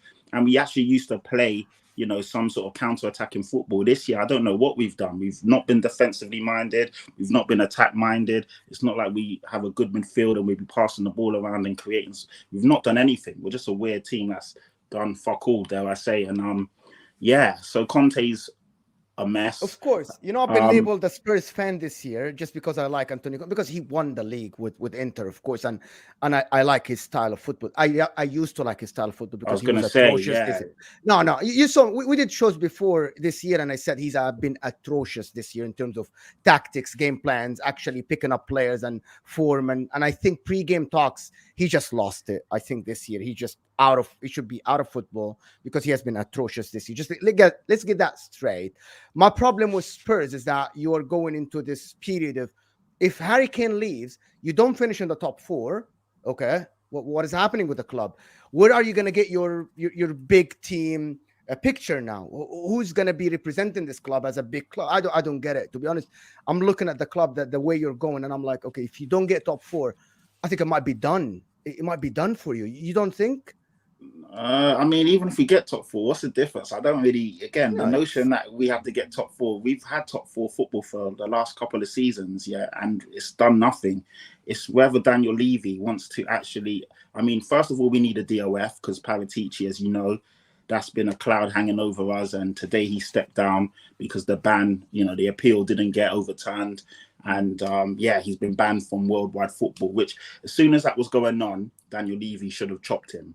So the fact that he's allowed this to fester is another shambles and another blot on Daniel Levy's notepad. Top 4, no top 4. I don't really know what the difference is. I don't really understand the significance. It's whether the actual, first of all, we need a manager. We need a structure. We need a game plan. We need a DOF. We need all these things to be basically aligned, and then we can go again. Without that, top 4, no top 4, it doesn't really matter. The significance though is like when you guys were getting top 4 before, you weren't necessarily taking advantage of it the way that you should have, because Manchester United and Arsenal were crap for a long time, and I think them being kind of like, not as competitive gave Spurs the opportunity to really cement themselves as like a good European, a team that's in the Champions League consistently. Like this is, a team that you want to go to. I think without the carrot of Champions League and, Arsenal and Manchester United coming back into the fold and Newcastle being able to spend money does put Spurs into a precarious position, because what are you going to do? Say that Beyonce plays at your stadium? Like, what are you going to tell people? So I get from your perspective as a fan, it's like, it doesn't matter. It's the merry-go-round. But without it, I'm trying to figure out, like, that's why I know Arsenal have got to be good next season. Like, they have to get the transfer window right, because if we don't, and Chelsea come back up and Liverpool come back up and Man United stay strong and Newcastle, we could get left behind. And that's kind of what I feel like you guys need it, even if you don't want it. I agree with you, Jess. I want to add one thing, Patrick. Go ahead. Yeah, I don't. Whether we have Champions League football or not, I don't really think it's that big of a deal. It's more so who the manager is, who the DOF is, and who we actually basically try and target and buy. You got teams like Brighton, Brentford, Newcastle, whoever. They've not had Champions League or European football, and they get their signings right. So for me, European football or not, I don't think that's the be all and end all. Tottenham are a big club, regardless of people try and banter us and say we are, we're not, we are. We've got some good players. It's whether we can get the actual, the talent ID correct and the players right, obviously the formation correct, and then you go again. Teams can fall off. There's always going to be, every year, there's teams that go up, there's teams that go down, there's teams that plateau, stay the same. So, whether or not, if it's Man United, Arsenal, Liverpool, whoever it may be, as long as we get the signings right, we can go again. There's enough talent there, but we just need to get it right. So European football or not, I'm not really sure if that really matters that much, because we've had Champions League football for so many seasons, and the caliber of players that we've signed hasn't really been enough. Ndombele, we spent 60 million on, got that wrong. Lo Celso, 40 million, got that wrong. Davinson Sanchez, 43 million, got that wrong. Emerson Royale, up into the last 6 games he played for us, that was 25 plus million, we got that wrong. So I'm looking throughout this team, and there's so many mistakes. Hugo Lloris needs to go. We need a new goalkeeper that can actually play out from the back, has distribution, and actually, just knows what he's doing. Romero, we need a partner to partner him that is actually decent and can play football. Left wing back, right wing back, for me, both can be upgraded. Another centre midfielder who's actually talented enough to pick a pass, get on the ball, not hide, and actually do something, because Skip and Højbjerg are essentially the same player. How can you play 2 of those players in a 2-man midfield? It's just a shambles. And then also up front, we need some more rotation, because like you said, if Kane goes, then you need to bring in another striker. So for me, European football or not, I'm not asked. I'm honestly not asked whether we finish 4th or 8th. It doesn't matter to me. It's about who we basically go out in the summer and get. And also, of course, who the manager is. You know, like I'm seeing if Pochettino goes to Chelsea, that will break the fan base, and Levy might as well move because he's going to get ran out of Tottenham. Like, honestly, if we allow Pochettino to go to Chelsea without even seriously considering him, that is mental, because Poch is such a good coach, and so many people disrespect Pochettino, forgetting the context of what he did with Tottenham. Before he came to Tottenham, we were never considered a big club. We were never considered a top 4 club. He did all of that, 3 transfer windows in a row. We didn't sign anyone, and he still had us finishing third. This was in the midst of us moving ground as well. Don't forget, we weren't playing in our home ground. We were playing in Wembley for a year and a half, and he still managed to have us playing good football. He managed to basically spot who was talented, who wasn't, get the bad guys out of the door, like Adebayor and people like that. And then also, you know, he improved players, played a good brand of football. Defensively, we were really solid as well. I mean, there were so many things Poch did, and I think people are forgetting that because of how it ended, and obviously him being at PSG. But PSG is a poison chalice. No matter who goes there, it always ends badly. Tuchel was there, didn't end well. So it's really weird that people disrespect Poch the way they do. But going back to Jess, I understand what you're saying. It does make sense, but for us, it's a lot deeper than that. So yeah, I just thought I'd Can I add something to this? I know Terry wants to do some super chats, but just gonna add something. I think Spurs fans are. I'm looking from away from this league. I've been following the league for 20 plus years, and the 4 clubs that have history behind them that will always sit at the top 6 table are Man United, Arsenal, Liverpool. And I think this is the only 3 teams now. Man City and Chelsea. Put Chelsea in there as well. No, Chelsea built the history over the past 20 years. And Man City are building the history now. The problem with Spurs is that these top 4 finishes, being in the Champions League, I think this is the reason why you're sitting at the top 6 table for the past 10 years or something. And I think without the top 4, you will end up because Leicester won the league, finished the top 6, but never sat at the top 6 table. They never sat there. The problem is without top 4 consistently for Spurs, you don't have the history behind you to back you to sit at the top 6 table. And now with Newcastle coming in with the money, they might be the team that will build history, like Chelsea, like Man City are building history. So for you fans, yes, you want to compete, but without top 4, you might get kicked out of that table, and you might be replaced because you will end up. I've heard this all the time. I heard this when Leicester, people forget Leicester were really good for a couple of years. They finished 5th and 5th. They should have finished 4th on both seasons. They actually, when we talk about bottling it, they bottled it. They were 4th for most of their period, ended up finishing 5th. They won a FA Cup and a Charity Shield under Brendan Rodgers. I heard they were going to replace us. They didn't. I think Tottenham are definitely a top 6 club. What we do in the next couple of years will define where we go from here. It's all on Daniel Levy at the end of the day. I mean, if you guys, I know you're not Spurs fans, so you may not have seen it, but he had a chat at the Oxford University 2 days ago, got released, and he was talking about Tottenham and how he views things and how he's perceived and all of this rubbish. It was all nonsense. He was very short and sharp with his answers, didn't really go into detail. But they were asking him basically, what's your plans? Where do you see Tottenham? What are you going to do? And it's all on him at the moment. Personally, he needs to sell the club. It's time to go. You've done enough. You've been there for 22 years. We've won 1 trophy. With him, there's a glass ceiling. I can see 3rd, 2nd, and 1st, but we'll never achieved that under him. So it's time to go, man. It's going to be very interesting. I'm hoping for a draw, because then no matter what happens then against Brighton, we stay 3rd. If that makes sense. Spurs win would be interesting, I think, for that top 4 race. So I think that's what I'm going for. Keep Man United honest. Don't want to run away. Newcastle, my Saudi brothers. I'm back on my Saudi brothers. Because we need that Man United Spurs fixture to have something real spicy on it. That's what we need. That's the next Thursday next week. Yeah, Spurs win. That game takes a whole new dimension. I mean, Arsenal may be out of the title race by then, just in capitulation mode. So you lot will win today. Keep me going. My sustenance. You'll still be in it regardless. You're gonna win tonight. If we lose to City and it's bad, you guys won't see me anymore. Straight back to LA, straight on the plane. Won't even say bye, but all right, see you later. Do you know what I mean? Over and done with. This here says not to worry about Man United. They'll go forward. If not this season, then next. I hope, Deborah. I hope and pray what you super chat is true. I want to say a big thank you to all of you for coming on. I want to thank the viewers as ever, the super chatters. You're amazing. Even to my trolls, I love you as well. And that's all I'm ever saying again to any of you. And I will interact, but I'm not going to cap back. One thing made me laugh. He goes, Terry, but you get personal with this. Yeah, because you get personal with me. Some of the things you were saying about my kids last night, and of course, but anyway, I'm done with all that now. There we go. Listen, until next time, people, make sure you smash the like button before you leave. Make sure you're subscribing. Make sure you have the bell notification button turned on. Until next time, take care. Goodbye. God bless. And I'll see you all again very